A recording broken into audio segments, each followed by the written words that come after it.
welcome back everybody to Roy Khan's PC Gaming. What are we going to talk about today? We're going to talk about a favorite game. How many favorite games do you got? I don't know. I got a few. So before we start off, we're going to talk. We're going to literally talk about MMORPGs today. Past videos you saw, my brother was able to get me back into Guild Wars 2. I still dabble with it. It's not my go-to game for MMORPGs. My go-to used to be World of Warcraft, as you all know, and something to talk about. So I saw a video of World of Warcraft in Unreal Engine 5, and it was very interesting. I want to tell you, it's very interesting. I probably have to pull that video up and talk about that one day. And it kind of reminds me of, like I've been saying, how this game Warframe really opened up a door for, in my opinion, MMORPGs, and I would really love to see World of Warcraft set up like Warframe is. And when I saw the video the guy did of World of Warcraft in Unreal 5, I'm telling you, I was like, this is really it. Like, here it is right here. You've got the third person view. You can square off the maps, and then this guy hasn't done it yet. I believe it's only one person working on it, but I really wish a developer would pick this guy up, and run with it, and then start making the game, because he's got it all. I mean, we'll talk about that when I pull that video up and do that for another video. But I really want to talk about MMORPGs right now, and so yes, there are so many out there, and I really have a go-to, and my go-to used to be World of Warcraft, but again, age really separates people from that game. That game tends to be for more of a younger crowd because of the behavioral patterns and the mindset at that age. So that game's kind of locked in that group. I'm sorry, it's not to be disrespectful or hurtful. It's just literally when you get older, that stuff really, it's like, it's not even cool. It's not funny. I'm not into that stuff. Just too disrespectful. You know what I'm saying? And you're like, I'm too over that. I'm too over that. And so then you get into a new world. So you look at games like Final Fantasy, and I used to play Final Fantasy. That's a subscription model, and I haven't gotten too far in the game. For some reason, it just kept letting go of me. Like, it was something about Final Fantasy. Maybe I didn't get far enough in the game to see what everybody's hyped about, but for some reason I just kept falling short. Maybe it was confusion of the game, I'm not sure, but whatever. I like the game, but it's not my go-to.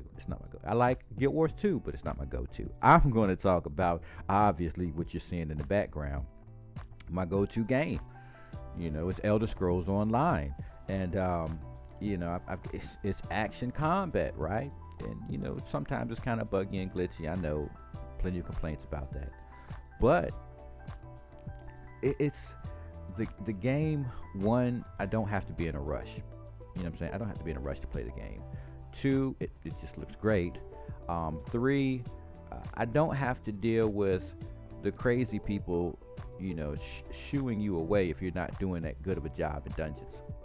And dungeons, you can just get in there and queue them, and they're forever.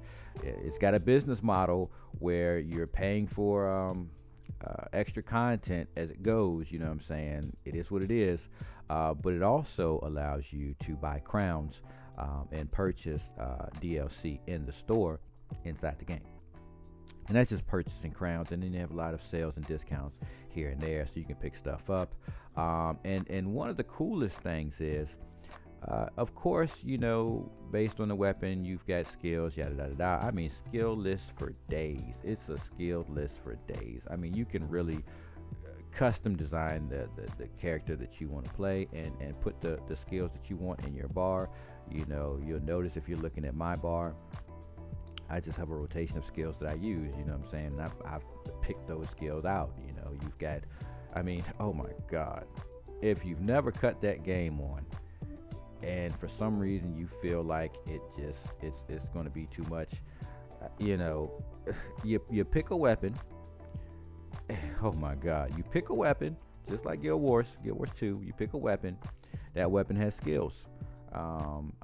You have a class which has three different sets of skills, and so or directions to go in, which each have their own skill lists, action skills, and uh, what you say passive skills, and then and then you have different guild skills you can pick up from joining different guilds, and then oh my God, it's a lot, and it's not a lot, but it is a lot. And when I say it's a lot, I mean it gives you the ability to go in any direction you want to go as you're building your character.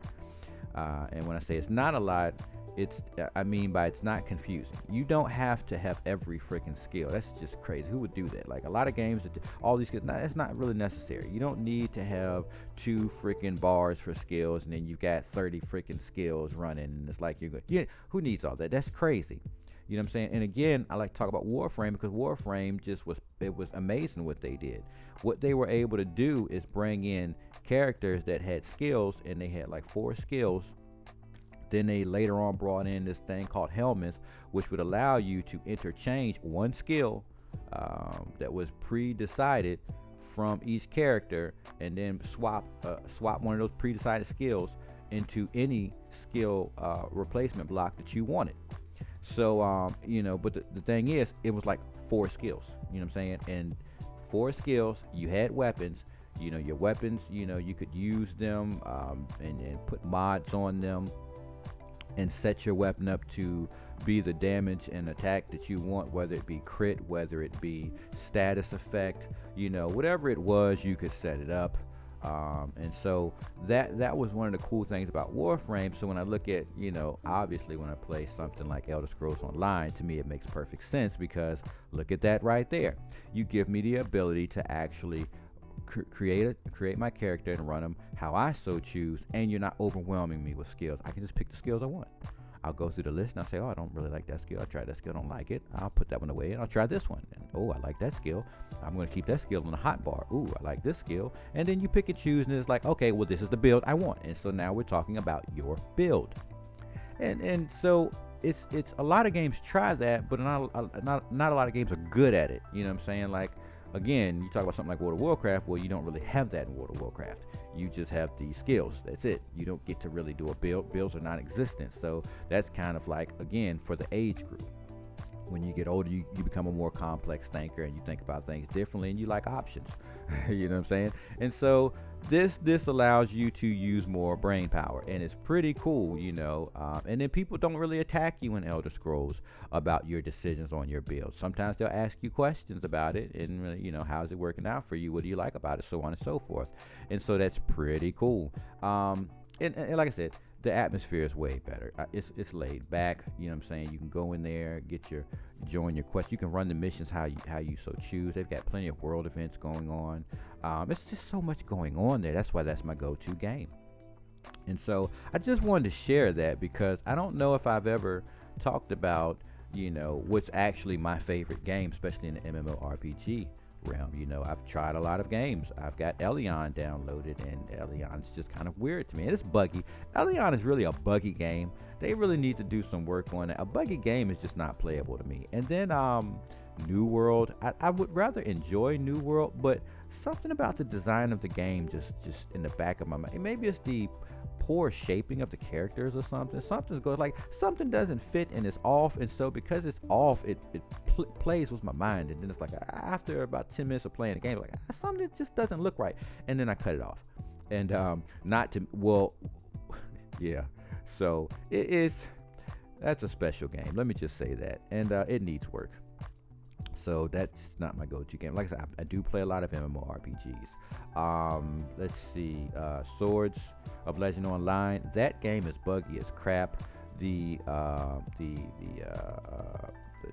talking of the quests, the vocals and stuff, that is just horrible and atrocious. The game is really boring. It's so long-winded to get to anything. Like, for real, it's when you're all developers should really just think about this.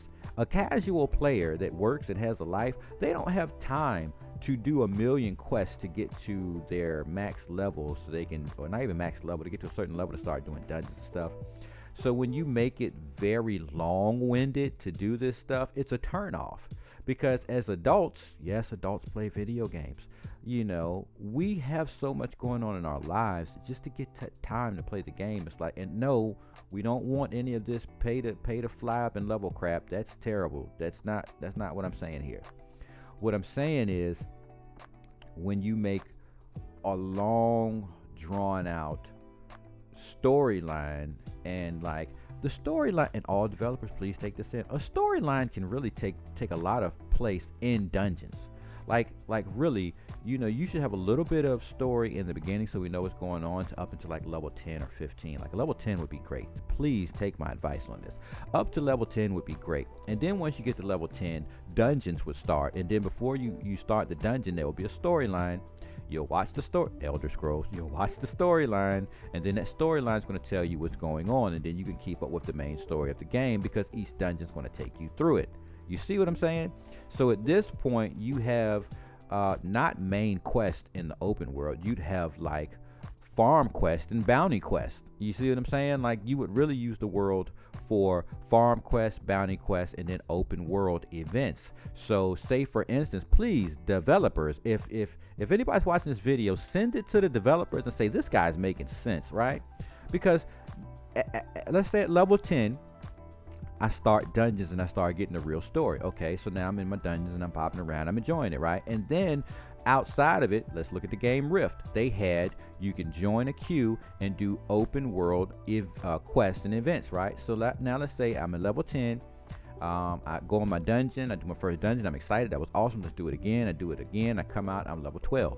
I'm level 12 and I'm running around. And I go ahead and queue for world events, right? So the world events might run me through farm quests, right? It might run me through well, we're not going to put a bounty quest in there. Well, yeah, it could do that. You could put me in a bounty quest world event, like world event queue. And then that world event queue would bring, I don't know, like a raid, 10 to 15 people into a queue, and then they would run around and do the farming events and quests. They would do the bounty events and quests, and then they'll do the world events and quests. So if there's like a, let's say, a gate opens up and bad enemies start pouring through the gate, and so when that happens, because you're in the queue for the world events, right? You and the 15 people raid group running around open world, y'all are going to go over there because the queue, the quests are being given to you to do one after the next, until you just pop out of the queue and you know, you're just like, okay, I'm done with that. So now, not only did you took the boredom out of the game, right? Because now you can spend your time just creating dungeons and then creating more world events in different locations and areas. And a farm event is simple, right? If you look at a game, I know a lot of you, Rift is an old game. You know, a lot of you old World of Warcraft players, you know, you know who you are. You're in your 40s and above. You know who you are. You know who you are. You're in your 40s, right? So, you know, you're playing that game. You're like, oh, I know Rift, man. Yeah, Rift had those portals that would open up, and then you were able to do the world quest where you'd run around with a group of 15, 20 people, and you do all the questing in that area. You know what I'm saying? Yeah, that takes out all the boredom out, because one, it brings you into a big group, and then you can chat with the group, and then you're doing stuff with the group, and then that amazing. So developers, please listen. When it comes to MMORPGs, we're talking about a massive multiplayer online role-playing game. So we want to link that together and bring these people together to do this stuff. So how about you don't bore me with these long quests up until level 50, 60, 90. Just stop. That's just blah, okay? Just take some advice. Take me up to level 10 with the basic story, so I got an understanding of how to play the game, and I got an understanding of what the story is, and then boom, let me pop into world questing. When I'm queued, and the queue takes me and 15 other people all across the map, and we're doing these quests. And then allow me at level 10 to also start doing dungeons, 5-man dungeons. And I don't know when this 4-man stuff started happening, but dude, come on. I want a tank, I want 2 DPS, I want a healer, and then a support. Okay, a support, right? So we've got a healer dedicated, we got a support that can keep buffs and heal if necessary. We got 2 DPS helping the tank. The tank is basically keeping all the attention while we're talking old school we're talking old school MMORPGs, aren't we? Hey, does anybody remember this type of stuff? Right? I know. So anyways, look, my go-to game is Elder Scrolls Online. I think a lot of these developers should take some advice and look at these other games and how they were structured and move into that era, because the games get boring quick. All right, so that's all I got for that. I hope I didn't talk your head off. If there's anything you like to add, if there's anything you thought, well, yeah, you kind of off about that, or you like, I like this, about what you said, or if you just got some stuff you got feedback, hey, put that stuff in the comments below, because I got this channel just to communicate and talk with people. I want to share thoughts and ideas. I definitely would love to hear what the crowd and community has to say, and I'd like to see games go in a better direction moving forward, because it's kind of getting stagnant. All right, so anyways, I hope you guys enjoyed the video. Don't forget to hit that like button, and I'll catch you in the next one.